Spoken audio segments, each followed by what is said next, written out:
Spence of Talking Trustees, and I have with me here Greig McGuinness. Greig is an experienced professional trustee working within Talking Glasgow office, and we're making a few videos about the area of pension scheme governance and trusteeship, and what we wanted to talk about today is the area of sole trusteeship. Sole trusteeship is something that has been covered specifically in the new accreditation framework, or rather the professional standards that have been launched by the APPT, the Association of Professional Pension Trustees. So Greig, just to kick off, do you want to maybe talk through what the requirements of the new framework are for sole trustees? Yeah, sure. It's probably good starting with the why they're different. So, at its heart, the pensions regulator appears to be quite nervous about sole trusteeship. Doesn't like the idea of one person being in charge of a pension scheme.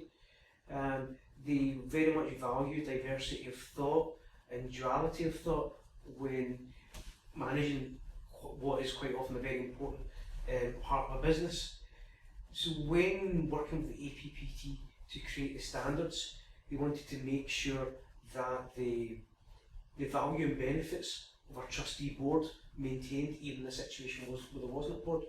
So in addition to the standards that are required for standard professional trustees and chairs of trustees, to be a sole trustee there has to be a firm.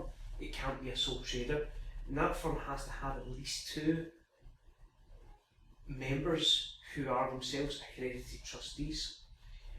They also have to have certain processes and procedures in place that are externally accredited and audited to make sure that the pension scheme is being managed properly and within a process, and the checks and balances of a wider board are protected, even though it is one legal entity, which is trustee, because the regulator does recognise there is a need in certain situations. In fact, there are situations where they appoint professional trustees.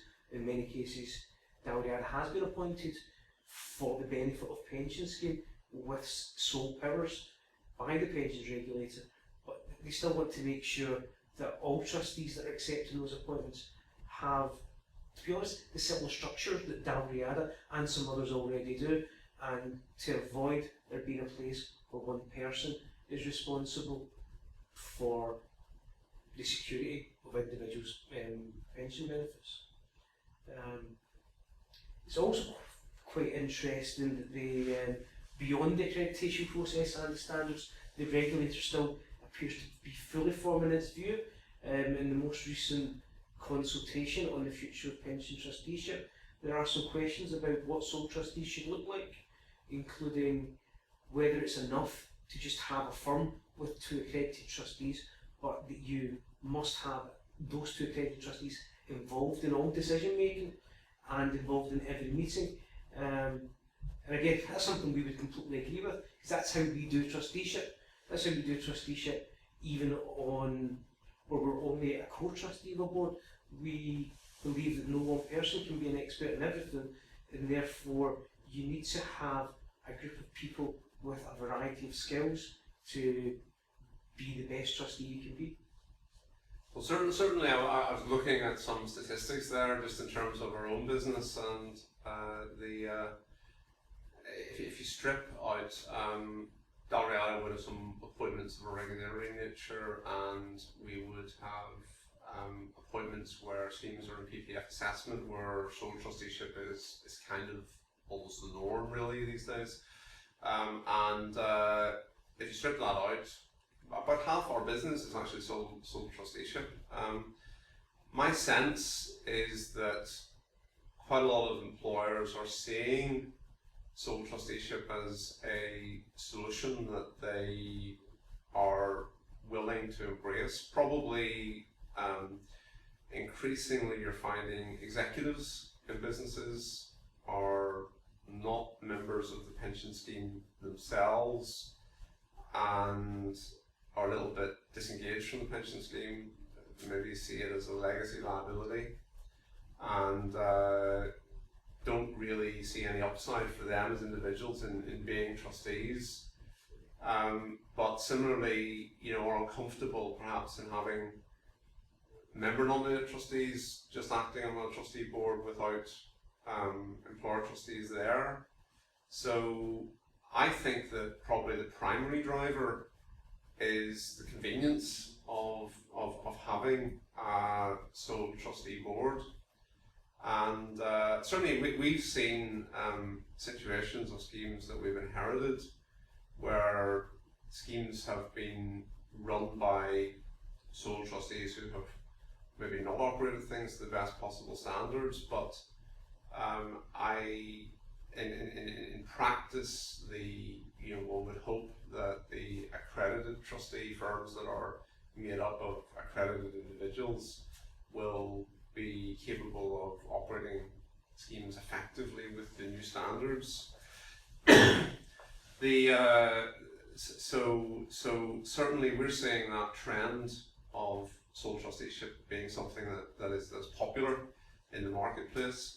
We've taken a deliberate view as a business not to promote sole trustees specifically. We approach the appointment neutrally, and if anything, we probably include, I think, a slight bias towards or away from sole trusteeship, in that if you have engaged trustees who have a knowledge of the history of the business, who have developed the necessary skills and competencies, you do lose something in bringing a sole trustee in and attaching that knowledge of history, unless you're in a very specialised thing like a PPF process. But we have developed a number of ways of kind of reaching a halfway house where we would act as a sole trustee, but we try to bring other skills on board. You've got some experience of working in situations like that, Greg. How would you see that working in practice? Indeed, in fact, it's quite interesting the various models that we've experienced of almost an organic move to sole trusteeship, from a point where we were appointed as a co-trustee on a board, and sometimes it's not just the executives that see it as a legacy issue, it is that there's no employees left that were members of that pension scheme, and it's harder to find member nominated trustees as well. So it almost is the sole trustee is the solution, because otherwise there will be no trustees. Where in those instances we might find that we have been a co-trustee for several years and we've managed to take on the knowledge of the past and preserve it so that we can then move forward. In other situations, it's been the right thing for the pension scheme as it goes through its life. It's gone through the difficult periods. It's got to a place where the pension scheme is almost set on its journey plan to its end game, and it's best seen that an executive manager is the best way to take that forward, provided they have all those skills. But normally that would also happen in a place where we've had the knowledge share. In recent years, we've found quite a few cases where the employer has made a decision for whatever reason that it would like a sole trustee. Quite often it's from conflict management, or because the directors of the company are conflicted and can't be trustee, but they want to make the step straight away because they want to see the benefit straight away and step away. So what we've found, we can do a couple of different things. In quite a few instances we've had a subcommittee, if you like, or a consultative committee that sits with no legal responsibility or decision making rights, but they observe the trustees and they see that we are managing the scheme the way they would expect it to be managed, and we can take advantage of their historical knowledge. Or sometimes it's just that we just stay in touch. With outgoing trustees, we have an open invite that they can come and sit in trustee meetings and observe, but they have no real official capacity, or we just pick up the phone and we make sure we have that ongoing relationship. Because the most important part, I think, is that the outgoing trustees know that the trustee that's taken over as a sole trustee, it still has the same obligations as they had. They are still there for the benefit of the members and to put the members first, which I think is sometimes a concern, and possibly where you have your smaller businesses or your one-man organisations that are very much required on that appointment, and it can be hard for them to say no to employers sometimes if that employer is too material to it. It's the old whoever pays the piper, and provided you have appointed a firm that has all the right safeguards in place, that this accreditation framework is put in place, that should minimise, if not take away, that risk. Because you have a proper firm who has a wide book of appointments. This one is not material, but also they have the accredited processes in place that they have to follow that are being externally audited, which should take away that potential conflict of sole trustees and make sure that any outgoing trustees know that the person taking on the torch is going to give it the same focus on the members as they did. Moving on to talk about trusteeship in practice and acting as a sole trustee. Greig, you and I have worked on cases together where we've both been trustee representatives working on the same scheme, or as professional trustees, and hopefully in the future to be accredited. Indeed. Professional trustees. To my mind, it's a key part of our belief as a firm that diversity of thought and diversity of background. I come from background of having an actuarial background, some broad-ranging experiences as well, but primarily my training was as an actuary. Greig has broad-ranging experience as a pensions manager and as a consultant, and there are areas where we've got specialisms and can add to each other's knowledge, but increasingly Dalriad has been drawing people from a broader range of experience. We have people who previously worked for the pensions regulator, we have people who worked in the past for the PPF, we've got several people from corporate finance and licensed insolvency backgrounds, investment backgrounds. With someone who's a specialist in information security and data, and to my mind, it should be a team effort.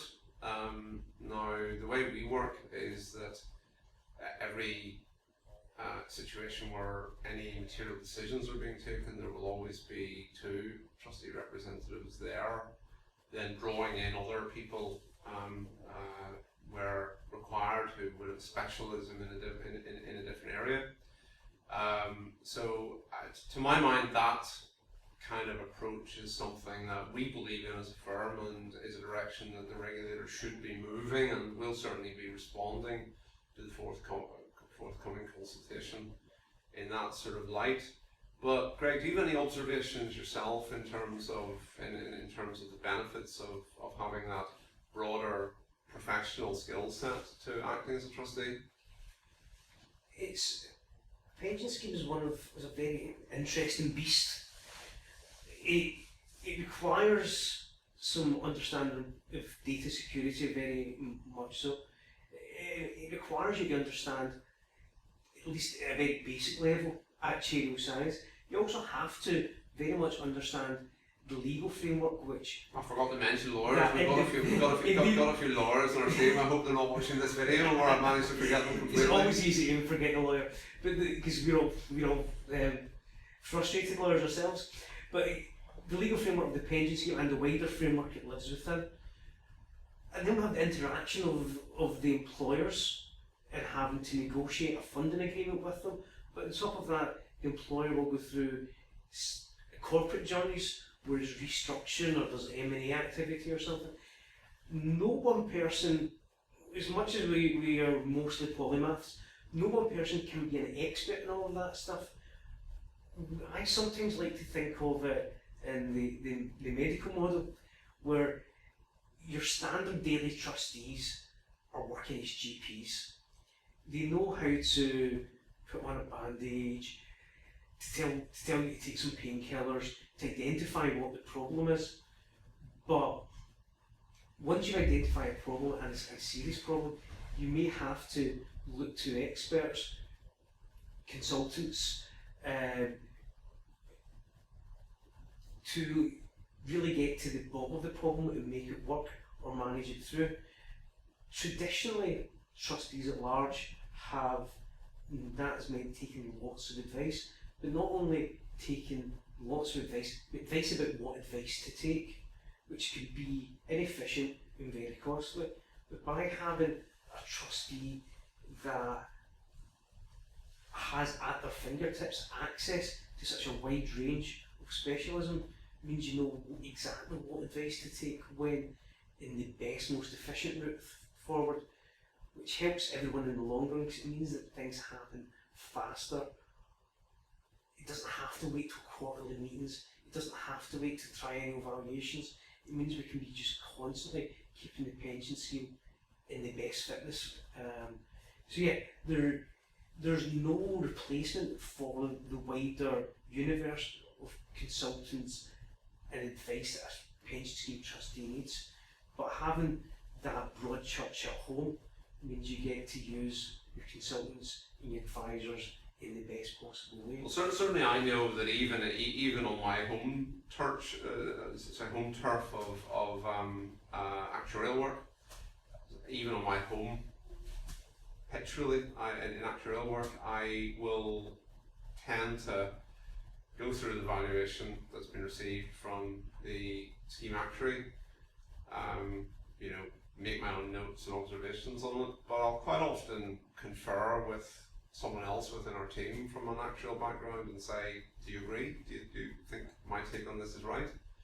And whenever I get into something that, you know, I would inevitably have some knowledge of about but less, you know, professional expertise, such as employer covenant or analysis on legal issues or something like that, I'll take the advice from the scheme's covenant advisor or from the scheme's legal advisor, and I'll, if I feel I need to, I'll very often seek out a colleague who I think may have more knowledge and involve them in decision making. So to my mind, that idea of working as a sole trustee, it's important that diversity of thought is there, and certainly we fully support the idea that the regulator has, that there should certainly be at least, in our case I think it's very often more than two, but there should be at least two people who are involved in any decision making, at least material decisions. You know,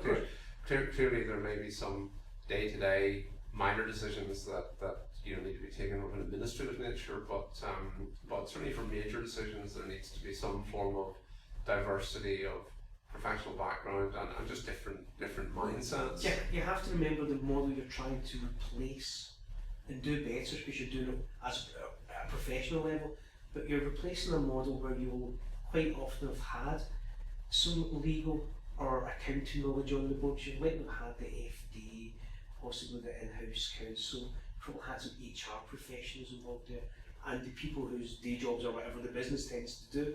So you're replacing that diversity of thought, diversity thing, but even that there would have been some decisions day to day that would have been delegated to the chair of trustees or the scheme secretary. So it's quite normal that there will be some immaterial decisions that happen, but you're replacing hopefully a very highly functioning board, diverse board with a sole trustee. So it's important that you make sure that that sole trustee, and because they're being paid the professionals, do that but at an even higher standard. Another aspect, obviously, is referred to in the pension regulators consultation document on governance, talks about diversity in a broader sense. The trustees reflecting the gender and age profile of the scheme membership as well.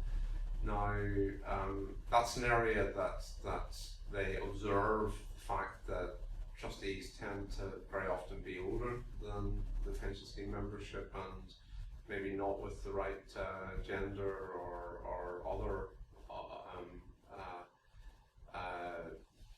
balance in terms of characteristics as the membership of the scheme. That's something that's important too. On the basis, I think the regulator rightly recognises that people from diverse backgrounds coming at things from different angles and different perspectives will actually help in providing better decisions. And again, it's another strong reason for there being more than one person involved in the decision-making process. I mean, I know that as Dalriada,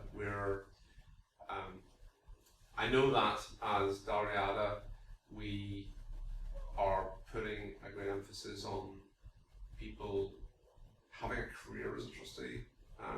So we've got some people in our team who have started early in their careers assisting other trustees, and then moving on to become trustees in their own right, but who have never really done anything other than be a trustee. Now clearly that is bringing in a younger demographic into our decision making as a firm, which is helpful. We're doing some work on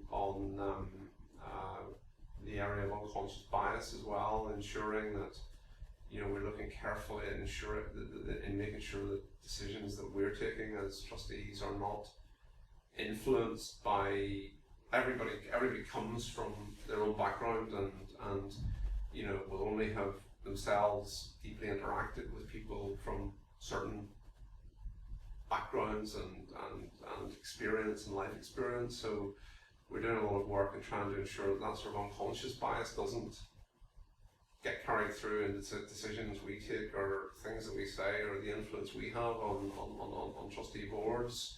We're doing a lot of work to try and ensure that as best possible we can get good reflection of an equal gender balance in our trustee representatives. We're not quite there. We still probably have a majority of men acting as professional trustees, which probably reflects the dynamic in the industry more broadly. That itself is a very difficult one to manage, and we are getting there. But we have an industry at large that is proportional, especially at a senior level. You need a certain level of experience and knowledge and ability to being a professional trustee. And it's in our industry that has generally been white middle class and middle-aged men, and it's developing. Who could you possibly be referring to, Greig? Indeed, but most of them English, and obviously we're Irish and Scottish. We have social diversity amongst us already, but it's important that when we diversify, we have the best people from the diverse groups. So it's a gradual process, but I think we're a long way, or made a very good start towards that process, that we make sure that we have the best people that cover as much social, gender, cultural diversity, as well as subject matter diversity. It can only be it can only be good for business, it can only be good for the job we do as trustees. And that's, as you say, the regulator's consultation on governance very much was trying to move on from lessons learned in corporate governance, in the corporate code, and develop that into the pension scheme board, which again is very much about diversity in all manners of diversity.